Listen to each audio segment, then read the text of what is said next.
হাসপাতাল কারখানা নয়, সেবার নামে লোক ঠকানোর ব্যবসা চলবে না। বেসরকারি হাসপাতালগুলিকে ডেকে সাফ জানিয়ে দিলেন মুখ্যমন্ত্রী। বলেন, সুযোগ পেলেই বিল বাড়ানোর খেলা বন্ধ করতে হবে। স্পষ্ট জানিয়ে দিলেন ডুজ অ্যান্ড ডোন্টস।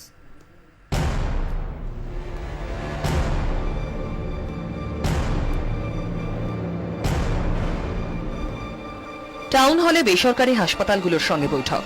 চিকিৎসার নামে লোক ঠকানোর ব্যবসা আর বরদাস্ত করবে না সরকার। শুরুতেই সাফ জানিয়ে দিলেন মুখ্যমন্ত্রী। যে পেশেন্ট যাচ্ছে সেও তো টিকিট রোগে ভর্তি হওয়ার আগেই মরে যাচ্ছে মানসিকভাবে, আর শুধু সে মারা যাচ্ছে না, তার পরিবারটাও মরে যাচ্ছে। ঘটি বাটি সব বিক্রি করে দিয়েও তার কিচ্ছু থাকে না। আমরা কি একটু মানবিক খাবো না? একটু ভালো চিকিৎসার আশায় বেসরকারি হাসপাতালে গিয়ে সর্বস্ব খুইয়ে বসার অভিজ্ঞতা বলা যায় ঘরে ঘরে। এতদিন আমি আপনি যে কথা বলতে চেয়েও ঠিক জায়গায় বলতে পারিনি, সেটাই বললেন মুখ্যমন্ত্রী। একেবারে বেসরকারি হাসপাতাল কর্তাদের ডেকে এনে সামনাসামনি শুনুন আমার আপনার অভিযোগই কিভাবে উঠে এলো মুখ্যমন্ত্রীর গলায়। স্বচ্ছতার অভাবের একটা নাম বেসরকারি হাসপাতাল। সুযোগ পেলেই বাড়িয়ে দেওয়া হয় বিল। দরকার না থাকলেও কারি কারি টেস্ট। বিল বাড়াতে রোগীকে বেশি দিন আইসিসিইউ ভেন্টিলেশনে রাখা হয়। ডাক্তারদের কমিশনের জন্য টেস্টে বাড়তি খরচ। লাইফ সাপোর্টে রেখে অপারেশনের কথা বলা। রোগীর পরিবারকে কেস সামারি দেওয়ার বালাই নেই। তখনই টাকা দিতে না পারলে মৃত্যুর পর দেহ আটকে রাখা হয়। বেশি ফি নিতে বাধ্য করা হয় ডাক্তারদের। মেডিক্লেম থাকলেও ক্যাশলেসে রাজি হয় না হাসপাতাল।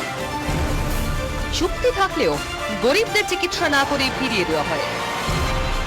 এমার্জেন্সি থেকে রোগীকে ফিরিয়ে দেওয়া হয়। স্টেন্টের দাম বেশি নেয় বেসরকারি হাসপাতাল। প্যাকেজের কথা বলে পরে ধরানো হয় বাড়তি বিল। শুধুমাত্র অভিযোগ নয়, এবার থেকে বেসরকারি হাসপাতালগুলোকে এই রাজ্যে ব্যবসা করতে হলে কি করতে হবে আর কি করা যাবে না তাও স্পষ্ট জানিয়ে দিয়েছেন মুখ্যমন্ত্রী।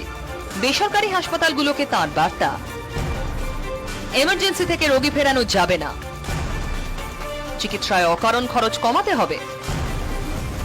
কখনোই মৃতদেহ আটকে রাখা যাবে না। কারণ ছাড়া রোগীর নানা টেস্ট করানো যাবে না। হাসপাতালের নার্সিংহোম তো কলকারখানা নয়, অন্য ব্যবসার মতো নয়। আমি আগেই বলেছি, এটা সেবার জায়গা এবং সেবা কখনো বিক্রি হয় না। বেসরকারি হাসপাতালের দৌরাত্ম্য বন্ধে কড়া আইন, নজরদারি কমিশন গঠনের কথাও জানিয়েছেন মুখ্যমন্ত্রী। সব মিলিয়ে এদিনের বৈঠকে একটা বার্তা মুখ্যমন্ত্রী স্পষ্ট করে দিলেন, এবার থেকে বেসরকারি হাসপাতালগুলির বিরুদ্ধে এ ধরনের অভিযোগ সামনে এলে আর কোনোভাবেই হাসপাতালগুলিকে রেয়াত করবে না রাজ্য সরকার। 24 ঘন্টার জন্য ক্যামেরায় বাপন সাউয়ের সঙ্গে সন্দীপ সরকার, কলকাতা।